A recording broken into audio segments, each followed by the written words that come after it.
Hello दोस्तों, तो आप सबका स्वागत है हमारी चैनल पर।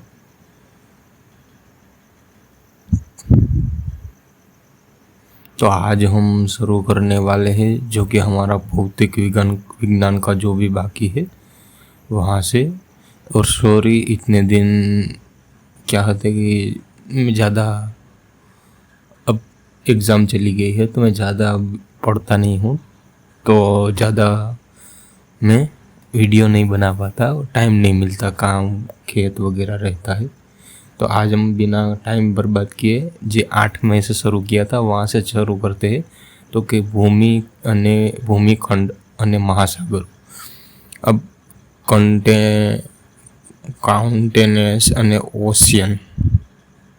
કોન્ટિનેન્ટ્સ અને ઓશિયન ભૂમિખંડો મહાસાગરો વિતરણના લાક્ષણિકતાઓ, ભૂમિખંડો મહાસાગરો વિતરણના સિદ્ધાંતો। એમાં આવશે ખંડ પ્રવાહનો સિદ્ધાંત, બીજો આવશે વેગના ખંડનો પ્રવાહનો સિદ્ધાંત પક્ષમાં વૈશ્વિક પ્રમાણ, ત્રીજો આવશે સંવહન પ્રવાહ સિદ્ધાંત, ચોથા આવશે સમુદ્ર તળનું મેપિંગ, પછી પાંચમો આવશે સમુદ્ર તળની રચના, એમાં આવશે ખંડ સીમા અને સમુદ્ર ગહનના મેદાનો આવશે, પછી મધ્ય સાગરીય પર્વતીય માળા આવશે, પછી સમુદ્ર તટના વિસ્તાર આવશે, ભૂતકથી વિવર્તનની સિદ્ધાંત આવશે, પછી ભૂતકની સીમાનો પ્રકારો આવશે, અપસરી પ્લેટ અને સીમાઓ આવશે, અભિસારી પ્લેટ અને સીમાઓ, રૂપાંતર સીમા અને સમાંતર સીમા આવશે, ભૂતકની ગતિ અને હિલચાલના દરો આવશે, પછી આવશે ભૂતકની ગતિ માટેના બળો અને ભારતીય ભૂતકની સંચાલન। ભૂસંચાલનના કારણે પૃથ્વીના પોપડામાં વિશાળ ભૂગર્ભનું વિભાજન થયું છે। આ વિભાજનને ભૂખંડનો વિવિધ દિશાઓમાં અંતર ગોઠવાયેલા હોય છે। ભૂખંડના વચ્ચેના નીચાણવાળા ભાગમાં પાણી ભરાય છે, જેમાં પાણીની સપાટી કરતાં ઊંચાઈએ આવેલું ભૂગોળ ભૂખંડીય તરીકે ઓળખવામાં આવે છે। આ વિશાળ જળરાશિ ધરાવતા વિસ્તારને મહાસાગરો તરીકે ઓળખવામાં આવે છે। પૃથ્વીની ઉત્પત્તિ બાદ સૌ પ્રથમ અસ્તિત્વમાં આવેલ ભૂમિખંડ અને મહાસાગરીય તળને પ્રથમ શ્રેણીમાં ભૂમિ સ્વરૂપો છે। ભૂમિખંડ અને મહાસાગરો વિતરણની લાક્ષણિકતાઓ। પૃથ્વીની સપાટીનું કુલ ક્ષેત્રફળના આશરે 50.68 કરોડ ચોરસ કિમી, અંદાજિત 36.60 કરોડ ચોરસ કિમીએ ફેલાયેલ મહાસાગર સમુદ્ર વિસ્તારનો જલાવરણ કહે છે। અંદાજિત 14.8 કરોડ ચોરસ કિમી વિસ્તાર ભૂમિખંડમાં આવેલો છે। બંને પ્રમાણે અનુક્રમે લગભગ 71% થી 29% છે। વિષુવવૃત્તની બે સરખા ભાગે કરે છે, ઉત્તર ગોળાર્ધ અને દક્ષિણ ગોળાર્ધ। ઉત્તર ગોળાર્ધ જમીન વિસ્તાર વધુ હોવાથી તે જમીન ગોળાર્ધ કહે છે। ઉત્તર ગોળાર્ધમાં 81% જમીન વિસ્તાર ધરાવે છે, જ્યારે યુરોપ, ઉત્તર દક્ષિણ અમેરિકા, આફ્રિકા, એશિયા ખંડના કેટલાક ભાગોનો સમાવેશ થાય છે। દક્ષિણ ગોળાર્ધમાં 90.5% પાણી અને માત્ર 9.5% જમીન વિસ્તાર ધરાવે છે। તેથી જળ ગોળાર્ધ તરીકે ઓળખવામાં આવે છે। પૃથ્વીની મોટા ભાગની જમીન ઉપર ગોળાર્ધમાં 20° થી 70° સુધીની દક્ષિણ ગોળાર્ધ અને 70 થી 80° આવૃત્તિ સુધીનો વિસ્તાર પૃથ્વીના જળરાશિ અને 92.7% વિસ્તાર પેસિફિક, એટલાન્ટિક, હિન્દ મહાસાગર, આર્કટિક જેવા 4 મહાસાગરો ધરાવે છે। એનસીઈઆરટી મુજબ 5 મહાસાગરો દક્ષિણ મહાસાગર છે। ભૂમિખંડ અને મહાસાગરો પૃથ્વીના બે ત્રિકોણાકાર ભાગ છે। એમાં આવશે, જોવા જઈએ તો મહાસાગરો દક્ષિણ ભાગમાં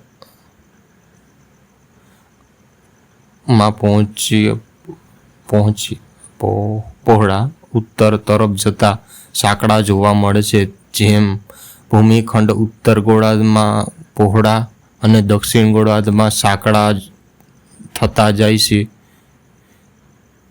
વિશ્વની મહત્વની દરિયાઈ ખાઈ સ્થળ ઊંડાઈ અને મીટરમાં છે।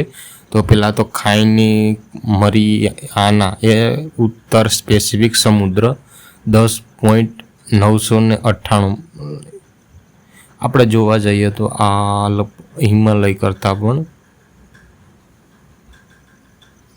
ઊંડી જેટલો હિમાલયનો જોવા જઈએ તો કે એલ્ડ્રિસ્ટોંગ દક્ષિણ પેસિફિક સમુદ્ર 10.882. કુરીલીલ ઉત્તર પેસિફિક 10.554. તિજાર દક્ષિણ એટલાન્ટિકતા 7,761. પોઈન્ટ નથી, પોઈન્ટનો તમે અર્થ બોલવા મિસ્ટેક થઈ ગઈ છે. રોમાંચે સમુદ્રમાં સુડાન પૂર્વીય હિન્દ મહાસાગર 7,450. ભૂમિખંડ અને મહાસાગરો વિસ્તારના સિદ્ધાંતો. પ્રારંભિક સમયમાં મહાદ્વીપ અને મહાસાગરોની સ્થિતિ અને તેમના થયેલ પરિવર્તન માટે જવાબદાર કારણોને જવાબદાર સ્નેડર, ટેલર, ફિશર, બેકન, સોલર, ગ્રીન, ગેરગ્રી, કેલ્વિન, હેરેલ્સ, વેગનર, આબ્રાહમ, આરોલિયર વગેરે જેવા સિદ્ધાંતોનો પ્રથમ શ્રેણી ભૂમિ સ્વરૂપોની ઉત્પત્તિ અંગેને અવલોકનોનો સિદ્ધાંત રજૂ કર્યો હતો. ખંડ પ્રવાહના સિદ્ધાંતો. Continent drift theory.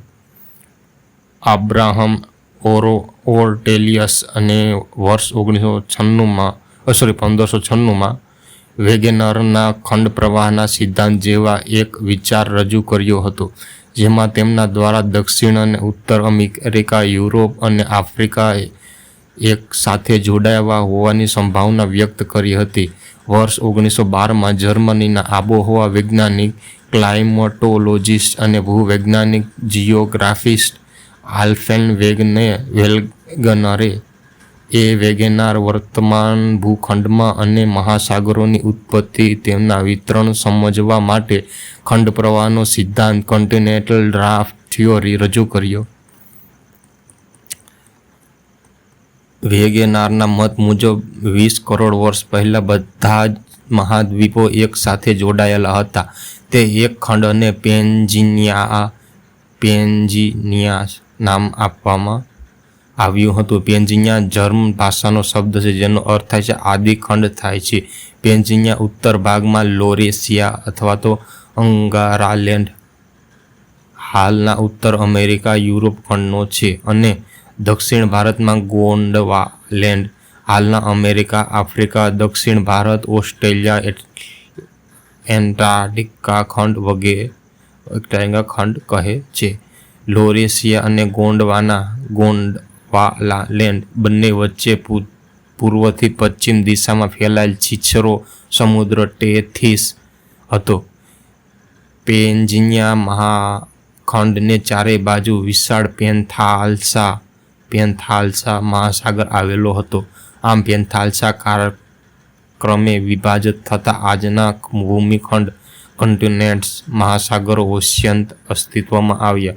વેગેનરે પોતાના મધ્યાહનમાં તરાવ્યું છે કે ઠંડા પ્રદેશો જેવા કે નોર્વે, સ્વીડન વગેરે મળેલા કોલસાઓ ભંડારો અને બ્રાઝિલ, દક્ષિણ આફ્રિકા, ભારતના દ્વીપકલ્પીય અને ઓસ્ટ્રેલિયા જેવા વગેરે પ્રદેશો હિમ દ્વારા રચાયેલા ભૂમિ અને આકૃતિઓ અને નિક્ષેપો તેમની વર્તમાન આબોહવા લાક્ષણિકતાઓને એકદમ જુદા હતા.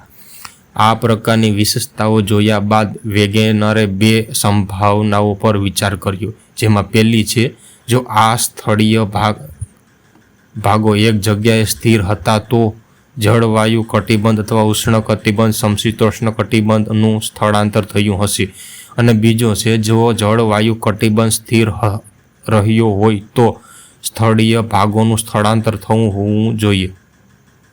વેગેનરે જળવાયુ કટિબંધના પરિવર્તન માટેના કોઈ પ્રમાણ મળ્યા નથી. આથી તે સ્થળીય ભાગોના સ્થળાંતરની સંભાવના પર ધ્યાન કેન્દ્રિત કર્યું.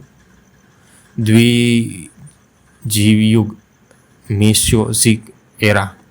મેસોઝિક એરિયા દરમિયાન ગુરુત્વાકર્ષણ બળ અને સમુદ્ર અન્ય બળના કારણે પેન્જિનિયામાં ભંગાણ થતાં આફ્રિકા, યુરોપ ભૂખંડોમાં વિષુવવૃત્ત રેખા તરફ તેમના અમેરિકા, દક્ષિણ અમેરિકા ભૂખંડો, યુરોપ, આફ્રિકા છૂટા પડી અને પશ્ચિમ તરફ ખસ્યા.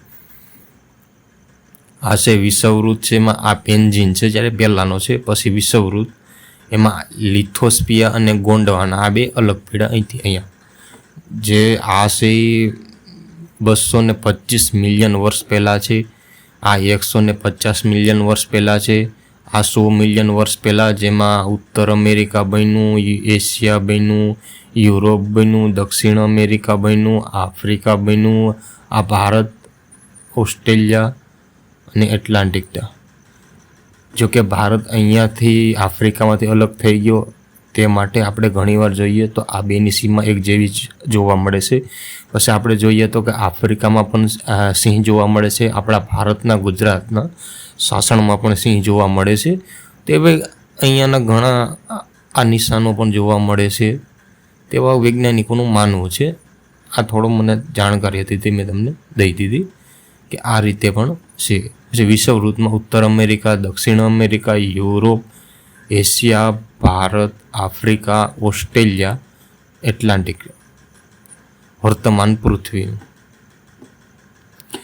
તૃતીય જીવયુગ દરમિયાન ઓસ્ટ્રેલિયા અને એટલાન્ટિકા દક્ષિણ દિશામાં સરકવા લાગ્યા અને ભારતીય ઉપખંડ આફ્રિકા અલગ થઈ ગયો અને પૃથ્વી તરફ ખસ્યો. આમ સમાંતરે ભૂમિખંડો વર્તમાન સ્થાન પર ગોઠવાયા અને ભૂમિખંડો વચ્ચે રહેલી જગ્યા પાણી ભરાતા સમુદ્રનું નિર્માણ થયું. અમેરિકાના ભૂસ્તરીય વૈજ્ઞાનિકો વગેરે વેગેનારના વિચારોને સ્વીકાર્યા નહોતા, પરંતુ હેરી હેસનું સમુદ્ર તળ પ્રસરણ 1960, બ્લેકેટની ધ્રુવોનું ભ્રમણ વિચારધારા 1950થી 60, ગ્રીન અને ગ્રેરીઓએ ચતુષ્ફલ સિદ્ધાંત વગેરેના કારણે ખંડ પ્રવાહનો સિદ્ધાંત સ્વીકૃત બન્યો. વેગેનાર ખંડ પ્રવાહના સિદ્ધાંતના પક્ષમાં વૈશ્વિક પ્રમાણ. વેગેનાર ભૂવૈજ્ઞાનિકો અને વિદ્વાનો દ્વારા રજૂ કરાયેલ અવલોકનોના આધારે ખંડ પ્રવાહ સિદ્ધાંતને સમજવાનો પ્રયત્ન કર્યો. આ માટે તેમણે કેટલાક વૈશ્વિક પ્રમાણો રજૂ કર્યા જે નીચે મુજબ છે. જેમાં પહેલું આવે મહાદ્વીપીય સમાનતા, બીજો આવે તટીય ખડકોની સમાનતા, ત્રીજું આવે ટેલીલાઇટ ખડકો, ચોથું આવે જીવાશ્મ અને પાંચમું આવે નિક્ષેપણ પુરાવાઓ. પછી આવે મહાદ્વીપીય સમાનતાઓ, કન્ટિનેન્ટલ સિમિલેરિટી. દક્ષિણ અમેરિકાના પૂર્વીય તટમાં આફ્રિકાના પશ્ચિમ તટમાં ઘણા સમાન જોવા મળે છે. તેથી પ્રમાણિત થાય છે કે પહેલાં એકબીજા સાથે જોડાયેલા હશે અને આજે રીતે અમેરિકામાંથી પૂર્વ તટ, યુરોપના પશ્ચિમ તટ અને વચ્ચે સમાનતા જોવા મળે છે. વેગેનાર અનુસાર પેન્જિયા વિભાજિત અને ભૂમિખંડ ફરી પાછા બેસા ગોઠવવામાં આવે તો એક સંપૂર્ણ આકૃતિ બેસે છે. બધા જ જે મેં અત્યારે આવડી તમને કીધું કે અહીંયા દેખીએ, અહીંયા ભારત છે, તો અહીંયા આફ્રિકા છે, અહીંયા USA, અહીંયા બેસી શકે છે. આ બધા એકબીજા સાથે બંધ બેસે છે. જે ખડકો બાહ્ય કિનારાઓ એકબીજા સાથે જીગાસોફિટ પઝલની જેમ જોડાઈ શકે છે. જેમ કે એટલાન્ટિકના કિનારે આવેલ દક્ષિણ અમેરિકા ભાગને પશ્ચિમ આફ્રિકાના ભાગ સાથે જોડી શકાય છે. આ રીતે ઓસ્ટ્રેલિયા બંગાળની ખાડી સાથે જોડી શકાય છે. તટીય ખંડોની સમાનતાઓ. સિમિલેરિટી ઓફ કોસ્ટલ રોક્સ. બ્રાઝિલ, મધ્ય આફ્રિકા, ઉત્તર પ્રદેશ આગ્નેય ખડકોનો બનેલો છે. આ બંને ક્ષેત્રમાં સંરચનાઓ એકબીજા સાથે મળી આવે છે. તેમજ ફ્રાન્સના ખડકો ઉત્તર અમેરિકા ખડકોના સમાંતર જોવા મળે છે. આમ પુરાવાઓ પરથી બંને કિનારો પહેલાં એકબીજા સાથે જોડાયેલ હશે તેવું અનુમાન લગાવી શકાય છે. એટલાન્ટિકના મહાસાગરના બંને કિનારા પ્રદેશોમાં ભૂસ્તરીય બંધારણ સમાનતા જોવા મળે છે. ટીલેટ રોક. ટીલાઇટ એ કાંપના ખડકો છે જે હિમનદીઓ દ્વારા રચાયેલ છે. ભારતીય દ્વિકલ્પીય ટીલાઇટ ખડકો અવશેષો મળી આવેલ છે જે એક લાંબી અવધિ ક્ષેત્રને દર્શાવે છે. ભારતના ઉત્તર આફ્રિકા, દક્ષિણ અમેરિકા, ઓસ્ટ્રેલિયા, માડાગાસ્કર હિમ નિર્મિત ડીલાઇટ ખડકો મળી આવેલા છે. વર્તમાન સમયે ખડકો હિમાચ્છાદિત ક્ષેત્રે જોવા મળી આવે હોવાથી એવું કહી શકાય કે પ્રાચીન સમયના ખડકો એકબીજા સાથે જોડાયેલા હશે. ભારતીય દ્વીપકલ્પીય ઉચ્ચ પ્રદેશો, અરબિસ્તાનનો ઉચ્ચ પ્રદેશો, પશ્ચિમ ઓસ્ટ્રેલિયા ઉચ્ચ પ્રદેશો પણ આગ્નેય ખડકોના બનેલા છે. આ ઉપરાંત હિમ અશ્મવાલીઓમાં સામાન્યતા જોવા મળે છે. જીવાશ્મ ફોસિલ્સ, લેમુરના જીવાશ્મ ભારત, આફ્રિકા અને માડાગાસ્કર મળી આવેલા હોવાથી કેટલાક વૈજ્ઞાનિકો 3 સ્થળોનો જોડીને તે લેમુરિયા સ્થળાખંડ નામ આપેલું છે. મેસોસર એ એક સરીસૃષ્ટ જીવ હતું જે માત્ર છીછરા ખારા પાણીમાં જ રહી શકતું હતું. દક્ષિણ આફ્રિકા, કેપ પ્રાંત, બ્રાઝિલ, ઇટાબાર શેલ સમુદ્રમાં તેના અવશેષો મળી આવ્યા છે, જે ક્ષેત્રે એકબીજા સાથે જોડાયેલ હશે તેમ એક સંકેત આપે છે.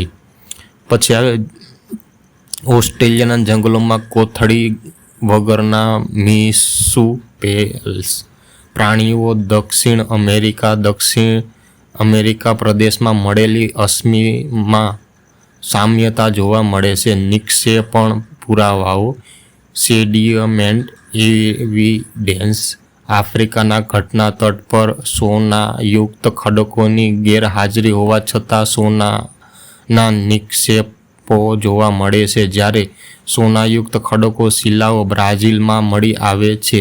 આથી ભૂતકાળમાં આ બંને ક્ષેત્રો જોડાયેલા હશે. ઉત્તર અમેરિકા, પેલેશિયન અને પશ્ચિમ યુરોપની ભૂમિમાંથી મળી આવેલ કોલસા સમાન યુગના હોવાના પુરાવા મળી આવે છે. આમ વગેરેના મત મુજબ ધ્રુવોના ગુરુત્વાકર્ષણ બળને કારણે વિષુવવૃત્ત તરફ ગતિ કરી, પરંતુ વાસ્તવિકમાં આ વિશાળ મહાદ્વીપો ધ્રુવો તરફ ખેંચાવા માટે પૃથ્વીનું ગુરુત્વાકર્ષણ બળ પૂરતું નથી.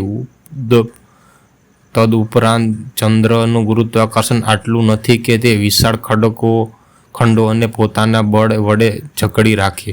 વગેરેનો સિદ્ધાંત ખડકો, મહાસાગરો, ઉત્પત્તિઓ સચોટ રીતે દર્શાવે છે, પરંતુ પ્રતિપાદન કરવા માટે જરૂરિયાત કારણભૂત બળ સમજાવી શકવા નિષ્ફળ રહ્યું. ભૂસ્તરીય વૈજ્ઞાનિકો દ્વારા અપાયેલી ખડક પ્રવાહન સંબંધિત અન્ય સિદ્ધાંતો. વૈજ્ઞાનિકો અને સિદ્ધાંતો. બ્લેકેટે ધ્રુવની ભ્રમણ વિચારધારા. હેરી હેસ, સમુદ્ર તળ પ્રસરણ 1960. ગ્રીક અને ગ્રેરિક ચતુષ્ફલન સિદ્ધાંત. સંવહન પ્રવાહ સિદ્ધાંત. Convection current theory. 1930માં અર્થર હોમ્સે પૃથ્વીના મેન્ટલ ભાગમાં સંવહન પ્રવાહ પ્રારંભ સંભાવના વ્યક્ત કરી હતી. આ પ્રવાહનો રેડિયેટિવ તત્વોના કારણે ઉત્પન્ન થતા તાપમાનના તફાવતના કારણે મેન્ટલ ભાગમાં ઉદ્ભવે છે. હોમ્સ દ્વારા તર્ક આપવામાં આવેલ છે કે મેન્ટલ ભાગ આ પ્રકારે પ્રવાહોથી બનેલો છે. સમુદ્ર તળનું mapping of the ocean floor. મહાસાગરોની રચના અને આકારના વિશેષ સંશોધનથી સ્પષ્ટ થાય છે કે સમુદ્ર તળનો ભાગ માત્ર વિશાળ સપાટ મેદાન નથી. તેમના ઊંચા અને ઊંડા વાળા ભાગ જોવા મળે છે. દ્વિતીય વિશ્વયુદ્ધ પછી સમુદ્ર તળ ઊંચાઈએ ઊંડાઈએ સંબંધિત માહિતી રજૂ કરવામાં આવતી હતી. તે અનુસાર સમુદ્રમાં જળમગ્ન પર્વતો ઊંડી ખીણો આવેલી છે, જે મુખ્યત્વે મહાસાગરીય કિનારે સ્થિર છે. જ્વાળામુખીઓ વિસ્ફોટન સંદર્ભે મધ્ય મહાસાગરીય પટ્ટાઓ વધુ સક્રિય હોવાનું જણાયું છે. સમુદ્રીય તળની રચના. Ocean floor configuration. સમુદ્ર તળની રચનાની ઊંચાઈ અને ઊંડાઈના આધારે 3 પ્રકારો પાડવામાં આવે છે: ખંડીય સીમા અને ઓશિયન માઇગ્રેશન. આ સમુદ્રીય તટ પ્રદેશ કિનારાના વચ્ચેનો ભાગે આ વિસ્તાર ખંડીય છાજલી, ખંડીય ઢોળાવ અને ઊંડી સમુદ્ર તટ ખીણો વગેરે આવેલી છે. સમુદ્રીય ગહન મેદાનો. ફિશલ્સ પ્લેન્સ. આ મેદાનો મહાદ્વીપીય કિનારાને મહાસાગરીય પટ્ટાઓની વચ્ચે જોવા મળે છે. મેદાનીય વિસ્તાર ખંડકોના ધોવાણ ગયેલ કાંપના બનેલા છે. મધ્યસાગરીય પર્વતો મિડલ ઓશિયન્સ રેજિયસ મધ્ય મહાસાગરીય પર્વતો એકબીજા સાથે જોડાઈને પર્વતીય શ્રેણી બનાવે છે. આ મહાસાગરીય પાણીમાં ડૂબેલી આ પર્વતીય માળા પૃથ્વીની સપાટી પર જોવા મળતી સૌથી લાંબી અને પર્વતમાળા છે. આ પર્વતમાળા સક્રિય જ્વાળામુખીનો વિસ્તાર છે.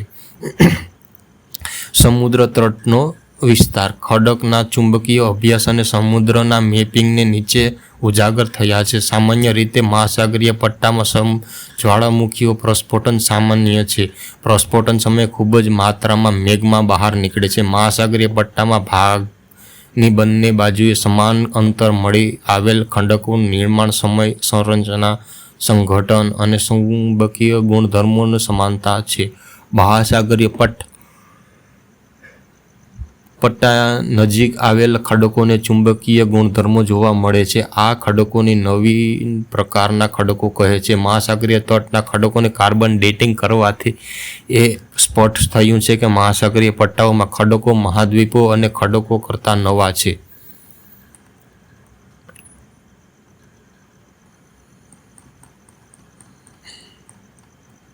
ઊંડી ખીણોમાં ભૂકંપ ઉદ્ભવ સ્થાન ઊંડાઈ જોવા મળે છે. જ્યારે મધ્ય મહાસાગરીય પટ્ટાઓમાં ક્ષેત્રમાં ભૂકંપનું ઉદ્ગમ કે કેન્દ્ર ઊંડાઈ જોવા મળે છે. ભૂતકતી વિતરણની સિદ્ધાંત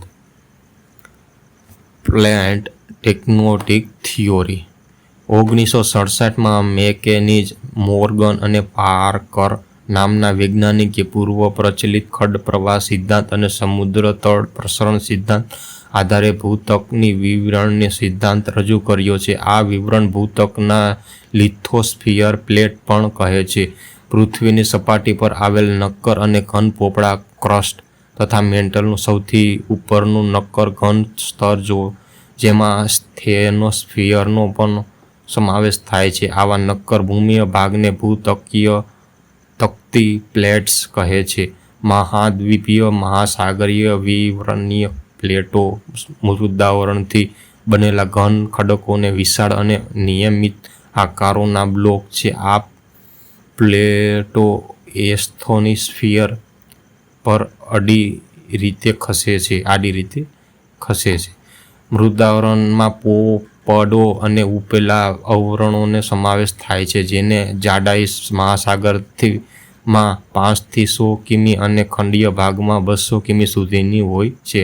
આ સિદ્ધાંત વિશ્વની ભૂવિસ્તારીય અને ભૂસંકોચન, ચંદ્રના કારણે આવતી ભરતીના બળોની અસરો અને ભૂપટલના ભાગોને ઉચકાવે છે. ખંડીય પ્રવાહ, સમુદ્રીય પ્રસરણ અને વગેરેની માહિતી આપે છે. પર્વતીય હારમાળા અને નવીગેડ પર્વતીય શ્રેણીની સાગરીય જળ મેગ્મા ભૂતકતીય એકબીજા સાથે અલગ રહે છે. ભૂતકતીયોના કિનારા પર જળ મેગ્મા અને પર્વતીય શ્રેણીઓ, સમુદ્રના ખીણો, જ્વાળામુખીઓ, ટાપુઓ, ભૂકંપગ્રસ્ત વિસ્તારોની ફાટખીણો આવેલી છે. સ્પેસિફિક ભૂકંપની અને મહાસાગરીય પ્લેટો જ્યારે યુરેનિયસ પ્લેટ અને મહાદ્વીપીય પ્લેટ છે. ખડકોની સરેરાશ જાડાઈ 40 કિમી અને સમુદ્રની જાડાઈ 7 કિમી હોવાથી ભૂતકતીયોની જાડાઈ 47 કિમી કે તેથી વધુ હોવી જોઈએ. એક અંદાજિત મુજબ ભૂતકતીયોની જાડાઈ સમુદ્ર વિસ્તારે 70 કિમીથી માંડીને જમીનની ખડકોની નીચે 5-15 કિમીની હોવી જોઈએ. આ ઉત્તર અમેરિકા, આ જુઆન ડી કુક ભૂતકતી, સાન ફ્રાન્સિસ્કો પેસિફિક મહાસાગર, કોકોસ ભૂતકતી, નજાકા ભૂતકતી, કેરેબિયન ભૂતકતી, દક્ષિણ અમેરિકા ભૂતકતી, સ્કોટિયા ભૂતકતી, આફ્રિકા ભૂતકતી, એરેબિયન, યુરોપિયન, ભારતીય, ફિનલેન્ડ, ઓસ્ટ્રેલિયન, એટલાન્ટિકીય ભૂતકતી. વિશ્વની પ્રમુખ ભૂતકતીઓ નિષ્ક્રિય જ્વાળામુખીની પર્વતીય શ્રેણી ભૂતકતીઓને ખસવાની સાબિત મળે છે. મેન્ટલની અતિ ગરમ પદાર્થો આવેલા હોય છે. જ્વાળામુખી ઉદ્ગમ સ્ત્રોત છે. આ આ ખસતી ભૂતકતી પર આવેલ જ્વાળામુખી અતિશય ગરમ કેન્દ્રના ભાગોથી દૂર જતા નિષ્ક્રિય જ્વાળામુખીના રૂપમાં ધારણ કરે છે. ભૂતકતીઓને ગતિશીલ રાખવા પાછળ એસ્થોનોસ્ફિયરમાં ઉદ્ભવતા ઉષ્ણતા અને નયન પ્રવાહોને જવાબદાર છે, પરંતુ કેટલાક ભૂગોળશાસ્ત્રીઓ અને ભૂતકતીય ગતિશીલ ક્રિયાઓ માટે ઉષ્મીય નયન પ્રવાહોને જવાબદાર માનતા નથી. ભૂતકતીય સંચાલનના સિદ્ધાંત સમુદ્ર પ્રસરણ અને ખડકો પ્રવાહ અને સિદ્ધાંત કરતાં સૌથી વધુ સ્વીકૃત મેળવેલ સિદ્ધાંતો છે.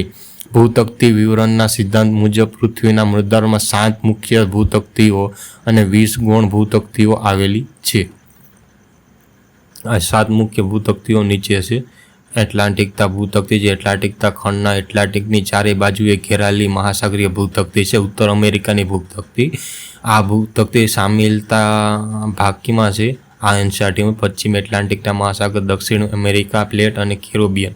દક્ષિણ અમેરિકા ભૂતકતી, દક્ષિણ ઉત્તર અમેરિકાની પ્લેટ, કેરેબિયન ટાપુ, પશ્ચિમ એટલાન્ટિકના મહાસાગરો, પેસિફિક મહાસાગરીય ભૂતકતી, પેસિફિક સાગર તળિયે, ઇન્ડો અને ઓસ્ટ્રેલિયન ભૂતકતી, ભારત, ઓસ્ટ્રેલિયા, હિન્દ મહાસાગર, આફ્રિકાની ભૂતકતી, આફ્રિકા ખંડ અને પૂર્વ એટલાન્ટિકમાં, યુરેશિયન ભૂતકતી, યુરોપ, એશિયા, પૃથ્વી એટલાન્ટિકના મહાસાગરોમાં જોવા મળે છે. મહત્વની ગૌણ ભૂતકતીઓનું સ્થાન: કોકોસ ભૂતકતી, જે મધ્ય અમેરિકા અને પેસિફિક મહાસાગરમાં છે. નજાક ભૂતકતી, જે દક્ષિણ અમેરિકા અને પેસિફિક મહાસાગરમાં છે. અરેબિયન ભૂતકતી, અરબ મહાદ્વીપ અને અધિકાંશ ભાગમાં છે. ફિલિપીન ભૂતકતી, પેસિફિક મહાસાગર અને ભૂતકતી અને એશિયા મહાદ્વીપ. કેરોલિયન ભૂતકતી, તો કે ફિલિપીન અને ભૂતકતીઓ અને ભારતીય ભૂતકતીઓ. ફ્યુઝન ભૂતકતી, ઓસ્ટ્રેલિયા અને પૂર્વમાં છે. જુઆન ફિલ્ડ ભૂતકતી, એલાસ્કા, નીચે ઉત્તર અમેરિકા અને ભૂતકતીની પશ્ચિમે. નોંધ: અન્ય મહત્વની ગૌણ ભૂતકતીઓ બિસ્માર્ક અને સોલમાર્ક અને સોમાલિયાનો પણ સમાવેશ થાય છે. ભૂતકતીની સીમાના પ્રકારો: types of plate boundaries.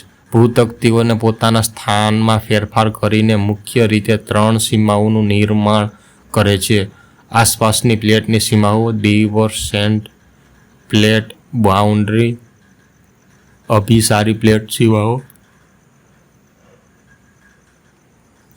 Convert plate boundary, સમાંતર સીમાઓ, પરિવર્તિત સીમાઓ, પાર્લે બાઉન્ડરી, ટ્રાન્સફર બાઉન્ડરી, આ સારી પ્લેટ સીમાઓ, ડાયવર્જન્ટ પ્લેટ બાઉન્ડરી. જ્યારે બે પૃથ્વીની સત્તા અને પ્રવાહના કારણે એકબીજાથી વિરુદ્ધ દિશામાં ગતિ કરતું હોય તેવી આ સારી પ્લેટ કહે છે. સ્થળના તેજ મુખ્ય તકની એકબીજાથી દૂર જાય છે. આ પ્રસારિત સ્થાનને સ્પ્રેડિંગ સાઇટ કહે છે. વિશ્વની સૌથી મોટા ભાગની આસપાસારી કિનારાના મધ્ય અને મહાસાગરીય પર્વતમાળામાં મિડ ઓશિયન રાઇટની સાથે આવેલા છે, જેનું સર્વશ્રેષ્ઠ ઉદાહરણ મધ્ય એટલાન્ટિક પર્વતમાળામાં, જેનું સૌથી શ્રેષ્ઠ ઉદાહરણ મધ્ય એટલાન્ટિક પર્વતમાળા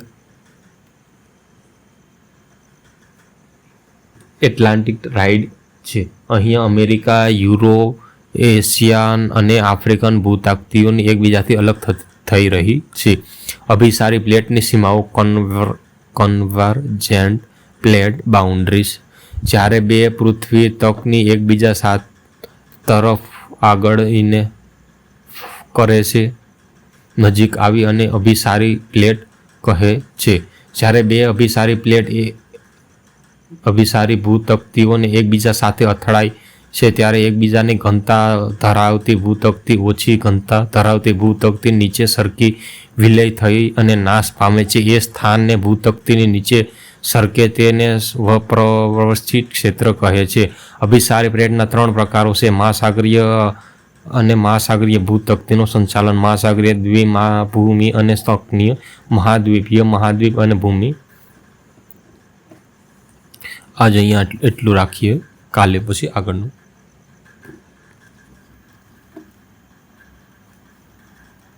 અહીંયાથી આપણે બાકી રાખશું, કેટલું રહી જશે જોઈ લઈએ તો એકવાર. ઓકે, કાલનું જ રાખવું પડશે આપણે. ચાલીએ. લાઈક અને સબસ્ક્રાઈબ કરી દેજો.